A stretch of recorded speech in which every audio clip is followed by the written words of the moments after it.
Hey everybody, welcome to Scarpad's Comic Treks. I'm Scarpad, and today we're talking about a couple comics I read yesterday that came out this week, and one I liked and one I didn't. And the first one we want to talk about is a comic called Stealth. Stealth is from Image Comics, and it's written by Mike Costa, and it was from an idea originally by Robert Kirkman. I don't know if this was an original concept that's being redone, but it tells the story of a African American superhero in Detroit. And the first half of the book kind of starts off, setting up the world of Detroit, the rundown conditions, the despair, the poverty, and then we join the fight with this African American superhero that is really using brutal tactics to go through and nullify his victims. We meet the main character and his father, and the father has Alzheimer's.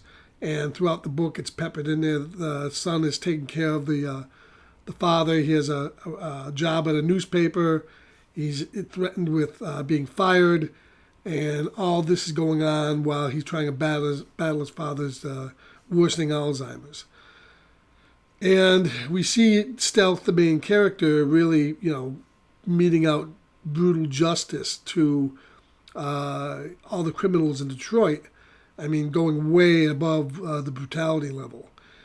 And this book, I would say I was about 3/4 of the way in, and I thought, well, I don't know if this is really hooking me. It's an okay book, but we got this kind of tropes of the superhero, it was a newspaper man working like Clark Kent or Peter Parker at the Bugle. And it wasn't really connected with me until we get the twist at the end. And spoilers, if you haven't read the book, it's discovered that the superhero is the dad. And the dad's been going out meeting this brutal justice. And it's implicated that the people that we thought he was beating up, the criminals, were actually cops. And at the end of the book, when after the twist happens, we discover it's not the son that we thought all along is Stealth, but the father. The father doesn't recognize his son, and he beats the holy living crap out of him. And that hook, that twist at the end was enough to really get me to want to look at this for another issue. I really kind of enjoyed it. The setting is gritty. The action is violent and intense. And the story was decent, and I look at kind of like Alzheimer's and where you are. I have elderly parents now, and I'm getting into some of that, and it's tough. And this book kind of doesn't pull any punches with that. So Stealth, I recommend it. I'm going to be back for a second issue. I really enjoyed it. The second book that we're looking at, I didn't like at all. It's Decorum by Hickman. I didn't like it. I mean, first off, Mr. Hickman, I realize that you've used this approach in your X-Men books, but you're writing a comic book. You're not writing a hand guide to a game. And that's what this felt like. I mean, before we even get into the story, he starts with world building, which is fine. But he does it with charts and diagrams and maps, and we go back and forth, pages and pages of all this stuff to look at and read through.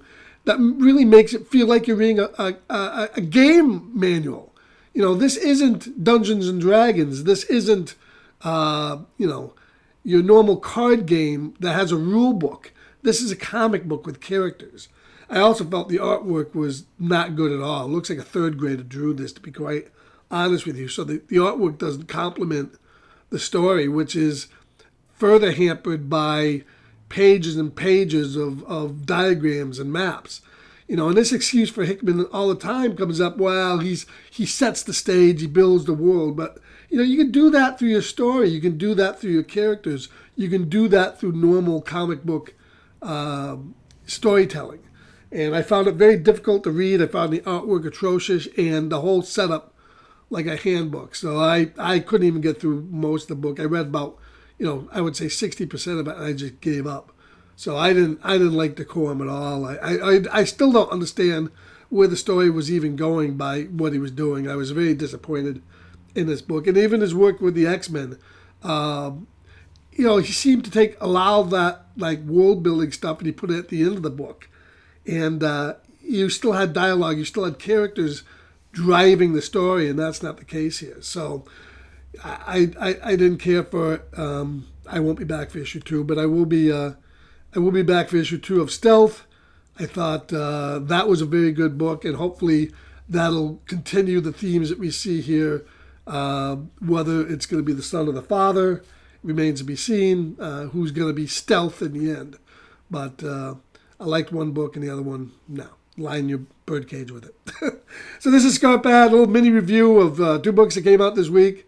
I hope you enjoyed them. I hope you come back to subscribe and like and share this video along with any other things on my channel. And remember, keep trekking and keep reading.